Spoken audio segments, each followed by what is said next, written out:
मित्रों, जो स्त्रियां रात में अपने पति के पास नहीं सोती, ये तीन बातें कान खोल कर सुन लें। मित्रों, आज की जो कहानी है वह बहुत ही गंभीर है। इसे प्रत्येक स्त्री को अवश्य सुनना चाहिए। मित्रों, आज की कहानी में हम सभी जानेंगे कि जो पत्नी अपने पति के साथ रात में सोती नहीं है, उनसे दूर रहती है और अपने पति से लड़ाई झगड़ा करती है, अपने पति की कोई बात नहीं मानती है, ऐसी स्त्रियों को यह कथा अवश्य सुननी चाहिए। नहीं तो अंत में उन्हें सारा जीवन पछताना पड़ता है और उन्हें शनिदेव का ऐसा घोर श्राप लगता है जो कि उन स्त्रियों को बर्बाद करके रख देता है। मित्रों, कुछ लोगों के मन में यह प्रश्न उठ रहा होगा कि क्या पति पत्नी को एक साथ सोना जरूरी है? अगर वह एक साथ नहीं सोते हैं तो उन्हें क्या पाप भोगना पड़ता है? तो आइए मित्रों, आपका ज्यादा समय नष्ट न करते हुए कथा सुनाते हैं।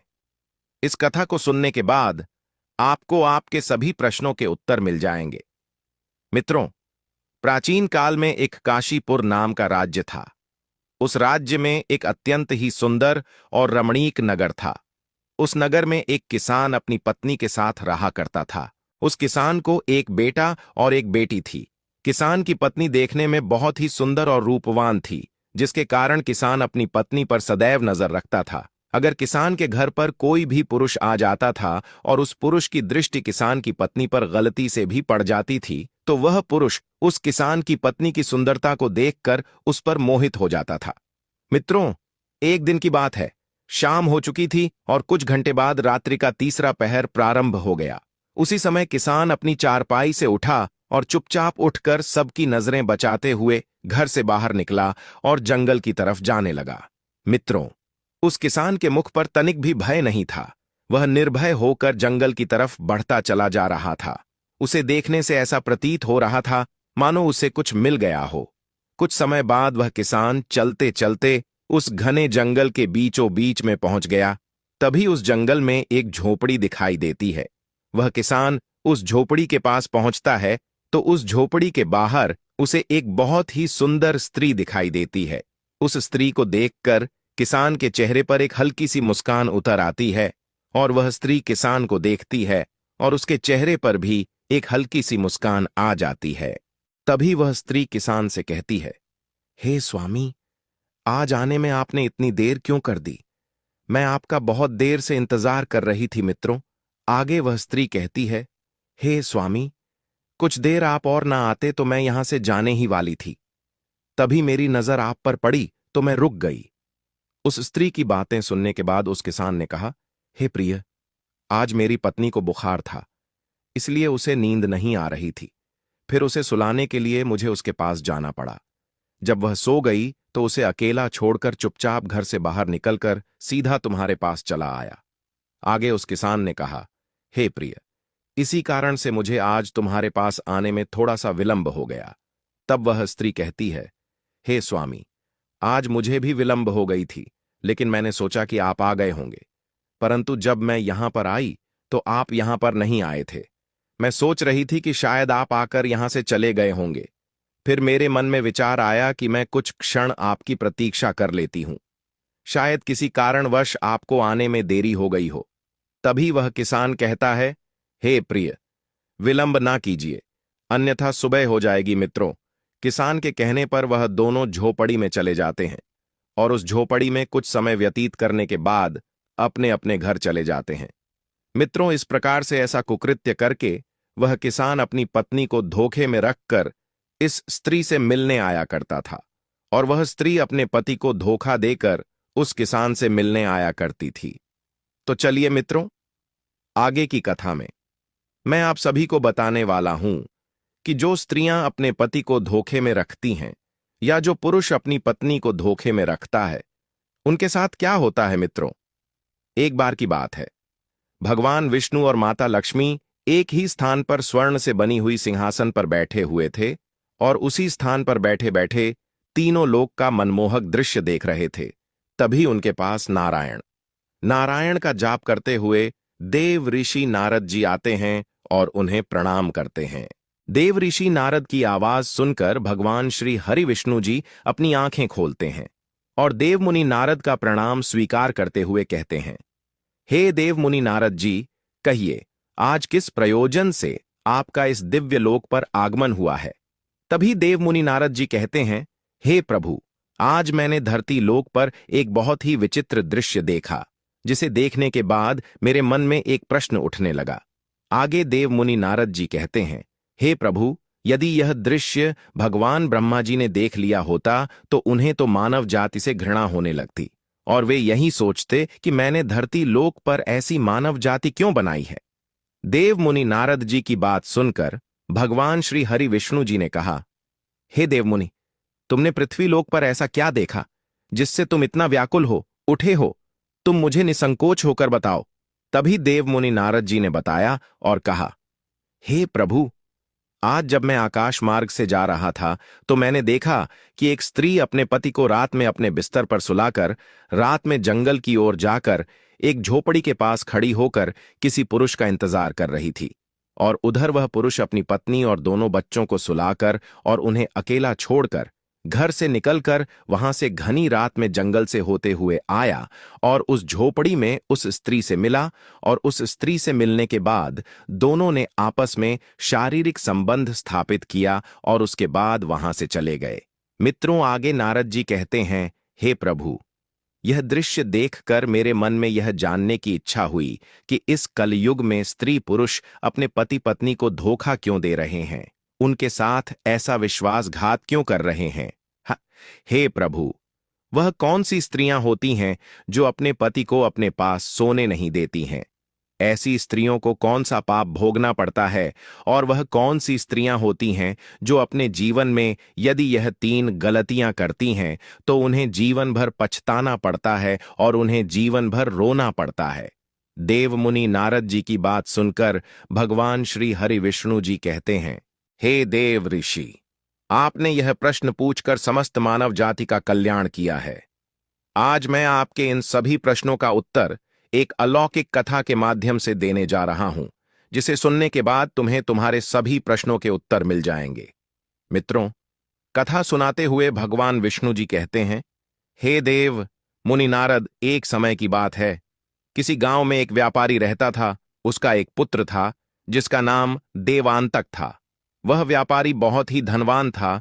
उसके पास बहुत धन था, क्योंकि वह व्यापारी अपने व्यापार में बहुत ही ज्यादा मेहनत करता था, और इस मेहनत के चलते वह व्यापारी बहुत धन इकट्ठा कर चुका था। वह व्यापारी अनाज कम दामों में खरीदता था और बैलगाड़ी पर लादकर शहर में ले जाकर अन्य बड़े व्यापारियों को ऊंचे दामों में उस अनाज को बेच देता था। इस प्रकार से धीरे धीरे वह बहुत धनवान बन गया था। मित्रों, उस व्यापारी की जो पत्नी थी वह देखने में बहुत ही ज्यादा सुंदर और रूपवान थी, और वह व्यापारी अपनी पत्नी से बहुत प्रेम करता था।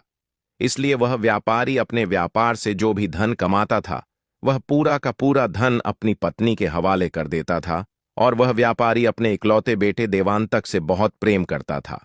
वह जो भी कहता था व्यापारी लाकर उसे दे देता।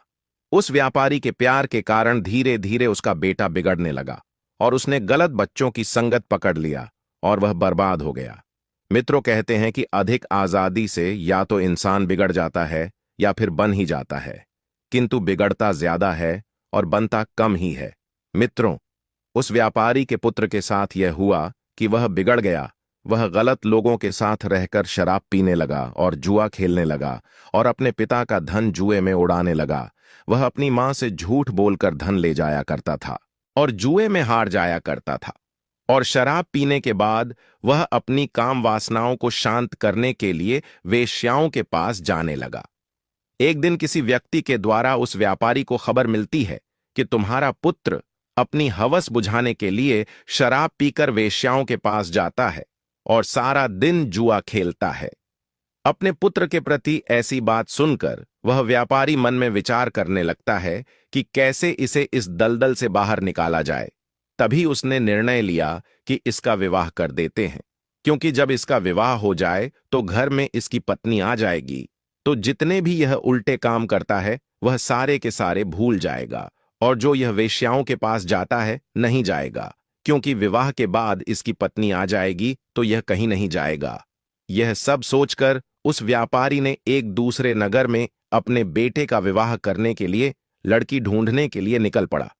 जब वह एक बहुत ही सुंदर नगर में एक किसी सेठ का घर दिखाई दिया तो वह वहीं पर रुक कर देखने लगा, तो उसे घर के बाहर एक सेठ भी दिखाई दिया। फिर वह उसके पास गया और उससे कहा, हे भाई, हमारे पास हमारा एक बहुत ही गुणवान और चरित्रवान पढ़ा लिखा पुत्र है। मैं उसके लिए एक पुत्र वधू की तलाश कर रहा हूं। यदि इस नगर में किसी की पुत्र वधू विवाह योग है तो बताने की कृपा करिए। तभी वह सेठ भी कहता है, भाई, आप ठीक ही जगह पर आए हो, क्योंकि हमारी एक पुत्री भी है जो बड़ी सुंदर और सुशील स्वभाव की है, और वह देखने में अप्सराओं की जैसी दिखाई देती है, और उसके अंदर हमने बड़े कूट कूट कर गुण भरे हुए हैं।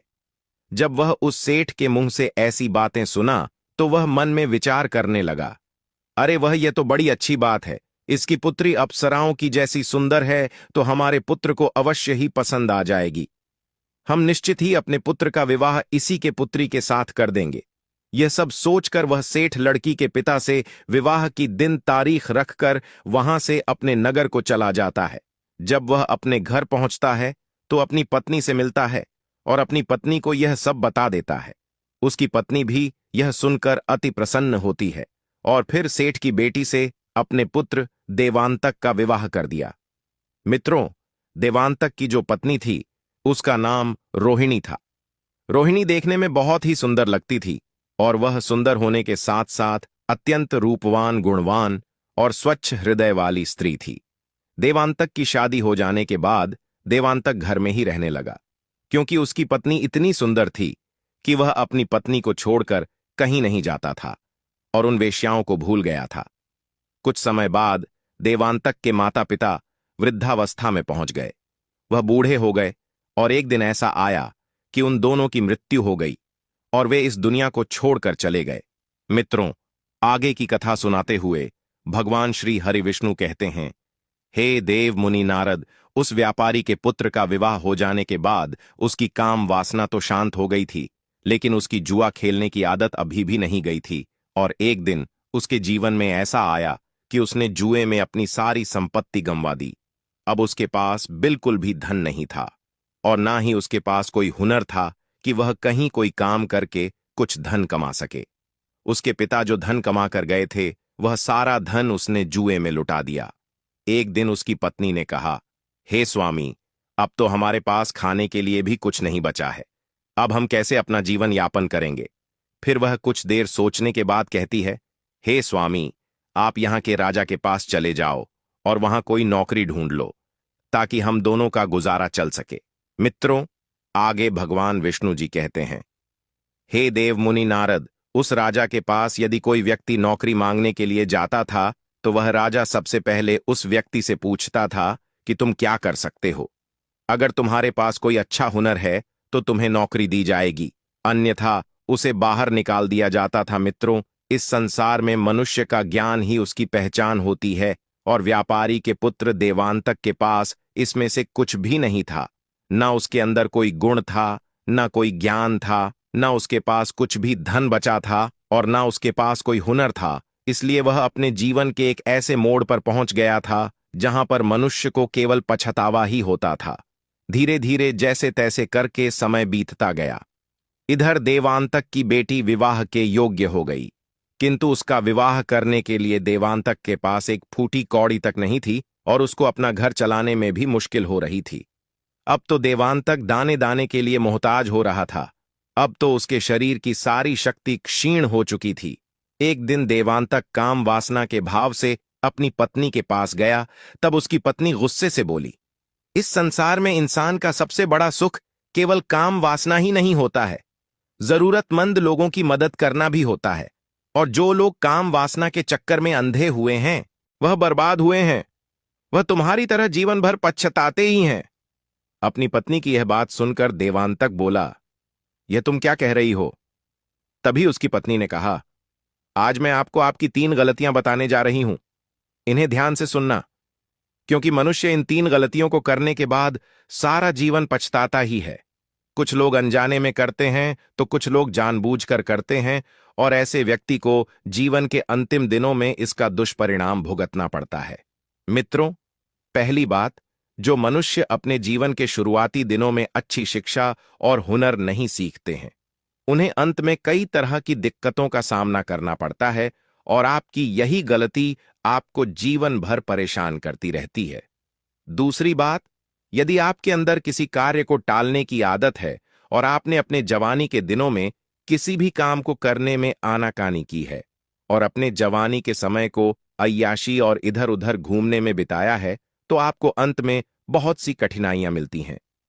तीसरी बात, मनुष्य को सदैव अच्छे लोगों की संगत में रहना चाहिए, क्योंकि गलत संगत में रहने से आप अपने मार्ग से भटक जाते हैं और इस प्रकार से आपको कभी भी लक्ष्य और हुनर की प्राप्ति नहीं होती है और आपकी गलत संगत अपनी तरक्की को रोक देगा और यही गलती संगति आपको बर्बादी की ओर ले जाएगी। मित्रों, देवांतक की पत्नी देवांतक से आगे कहती है, हे स्वामी, तुमने तो अपने जीवन की शुरुआत ही गलत तरीके से कर ली, इसीलिए आज हम लोगों को इस तरह की दिक्कतों और मुसीबतों का सामना करना पड़ रहा है। अब मैं तुम्हारे साथ काम क्रीड़ा नहीं करना चाहती हूं और ना ही तुम्हारे साथ सोना चाहती हूं। अब तो आपको यह करते हुए शर्म आनी चाहिए। अब मैं भगवान की सेवा करना चाहती हूं। मुझे यकीन है कि भगवान हमारी सहायता अवश्य करेंगे। अब यही समय है। आत्मा को परमात्मा से जोड़ने का बालवस्था यानी जवानी तक लोगों का जीवन ब्रह्मचारी होता है। ब्रह्मचारी के बाद लोग विवाहित जीवन में आते हैं। विवाहित जीवन में आने के बाद लोग पुत्र की कामना करते हैं। पुत्र होने के बाद लोग बहू की कामना करते हैं, फिर बूढ़े हो जाते हैं और फिर उस ब्रह्मचारी जीवन में वापस चले जाते हैं जहां से विवाहित जीवन में आए थे। इसीलिए ब्रह्मचारी जीवन में जाना ही बेहतर है। जिस तरह युवावस्था को बर्बाद किया है, उसी तरह वृद्धावस्था बर्बाद नहीं करना चाहिए। पूजा पाठ भजन कीर्तन आदि करना चाहिए। फिर देवांतक की पत्नी रोहिणी कहती है, हे स्वामी, मैं अपने जीवन के बचे हुए दिनों को बर्बाद नहीं होने देना चाहती हूं। अब तो आप समझ ही गए होंगे कि मैं आपके साथ काम क्रीड़ा क्यों नहीं करना चाहती हूं और आपके साथ क्यों नहीं सोना चाहती हूं। अब हम लोगों का केवल एक ही लक्ष्य है, भगवान की पूजा करना और अपने बच्चों का विवाह करना। अब से आप काम वासना के मोह को भूलकर मेहनत पर ध्यान दो। एक दिन भगवान हम लोगों की जरूर सुनेगा। मित्रों, आगे भगवान श्री हरिविष्णु जी कहते हैं, हे देव मुनि नारद, उस देवांतक की पत्नी ने सही कहा था। जो लोग मुझसे सच्चे मन से जुड़ जाते हैं, उन्हें जीवन में कभी किसी चीज की तकलीफ नहीं होती। मित्रों, देवांतक की पत्नी रोहिणी जो थी, वह बहुत ही दयालु थी। एक दिन वह बाजार जा रही थी। तभी रास्ते में उसे एक बुढ़िया मिली जो दर्द से कराह रही थी। जब देवांतक की पत्नी ने उस बुढ़िया को देखा तो उसके पास गई और उसे अपने साथ घर ले आई। उसकी खूब सेवा की। उसके सेवा भाव से खुश होकर बुढ़िया ने उसे बहुत सा धन दिया। इतना सारा धन पाकर देवांतक और उसकी पत्नी बहुत खुश होते हैं। फिर वह उस बूढ़ी मां और भगवान को धन्यवाद करते हैं। फिर वह बूढ़ी औरत देवांतक के घर पर ही रहने लगती है। देवांतक ने उस धन से अपनी बेटी का बहुत धूमधाम से विवाह कर दिया और हंसी खुशी से पूरे परिवार में रहने लगता है। आगे भगवान विष्णु कहते हैं, हे देव मुनि नारद, उस बूढ़ी मां के धन से देवांतक के परिवार में सुधार तो आ गया, किंतु कुछ समय बाद देवांतक फिर से गलत संगत में पड़ गया। एक दिन वह शराब पीकर घर आया और काम वासना के भाव से अपनी पत्नी के पास गया। तभी उसकी पत्नी ने उसको अपने पास सोने से मना कर दिया। फिर वह रात्रि में अपनी पत्नी को सुलाने के बाद गांव से बाहर एक झोपड़ी में जाकर के दूसरी स्त्री से मिलता है और अपनी काम वासना को शांत करता है। उसके बाद वह दोनों अपने अपने घर चले जाते हैं। मित्रों, फिर आगे भगवान श्री हरि विष्णु जी कहते हैं, हे देव मुनि नारद, आपने पृथ्वी लोक पर जो दृश्य देखा था वह इन्हीं दोनों का था। मित्रों, स्त्री को अचानक से अपने पति का त्याग नहीं करना चाहिए। जिस तरह से देवांतक की पत्नी ने किया था वह गलत था, क्योंकि एकदम से जो स्त्री अपने पति के साथ सोना छोड़ देती है और उसके साथ काम क्रीड़ा करना बंद कर देती है तो उसका पति जो है वह गलत रास्ते पर निकल ही जाता है। इसलिए प्रत्येक स्त्री को चाहिए कि वह अपने पति को धीरे धीरे सही रास्ते पर लाए। किसी को भी एकाएक सही नहीं किया जा सकता है। अब मैं स्त्रियों के लिए 3 महत्वपूर्ण बातें बताता हूं जो स्त्री को नहीं करनी चाहिए। नंबर 1, स्त्री को अपने पति के साथ रात्रि में विश्राम करना, उसके साथ सोना बिल्कुल बंद नहीं करना चाहिए, एकदम से नहीं छोड़ना चाहिए। और जो स्त्रियां अपने पति के साथ रात्रि में सोने से इनकार करती हैं, तो वह पति जो है फिर दूसरी स्त्रियों की तलाश में निकल ही जाता है। इस प्रकार वह गलत होकर शराब भी पीना शुरू कर देता है। यदि दूसरी स्त्री उसे नहीं मिलती है तो वह वेश्याओं के पास जाने लगता है। इसलिए स्त्री को चाहिए कि वह अपनी पति के साथ रात्रि में सोने का बिल्कुल ही त्याग ना करे। नंबर 2, स्त्री को यह भी चाहिए कि वह अपने पति से सदैव प्रेम से बात करें, उनकी बात माने, और पुरुष को भी चाहिए कि वह अपनी पत्नी का सभी चीजों में सहयोग करें। जो स्त्री अपने पति की सारी इच्छाएं पूर्ण करती है, वह एक दिन अपने पति को सही रास्ते पर लाकर के खड़ा कर देती है और उसके साथ खुशहाल जीवन व्यतीत करती है। जो पति पत्नी एक दूसरे के सुख दुख को समझते हैं, उनके जीवन में कभी कोई परेशानी नहीं आती है। उनके घर में कभी भी अन्न और धन की कोई कमी नहीं होती है। ईश्वर की कृपा दृष्टि सदैव उन पर बनी रहती है। तो मित्रों, हम उम्मीद करते हैं कि इस कहानी के द्वारा आप लोगों को पता चल गया होगा कि स्त्री को अपने पति के पास कब सोना चाहिए और कब नहीं सोना चाहिए, और उन्हें गलत रास्तों से कैसे निकालना चाहिए। मित्रों, हम अपनी सभी माताएं एवं बहनों से हाथ जोड़कर निवेदन करते हैं कि यदि आपके पति भी गलत रास्ते पर चले गए हों, तो आप इस कहानी में बताई गई बातों को ध्यान से सुनकर अपनाइए। उनके पति भगवान विष्णु और माता लक्ष्मी की कृपा से निश्चित ही गलत रास्तों से, गलत संगतियों से निकलकर बाहर आ जाएंगे और वह अपने घर परिवार और बीबी बच्चों की देखभाल करना शुरू कर देंगे। फिर कभी वह गलत रास्ते पर नहीं जाएंगे। मित्रों, अगर ये कहानी आप लोगों को पसंद आई हो तो कमेंट बॉक्स में जय श्री हरि विष्णु और जय हो माता लक्ष्मी की लिख करके, वीडियो को लाइक करके, चैनल को सब्सक्राइब करके बेल आइकन ऑल पर प्रेस कर लीजिए, जिससे आप सभी लोगों को प्राचीन कथाएं और कहानियां सबसे पहले प्राप्त हो सके। मित्रों, वीडियो को पूरा देखने के लिए आप सभी लोगों का धन्यवाद।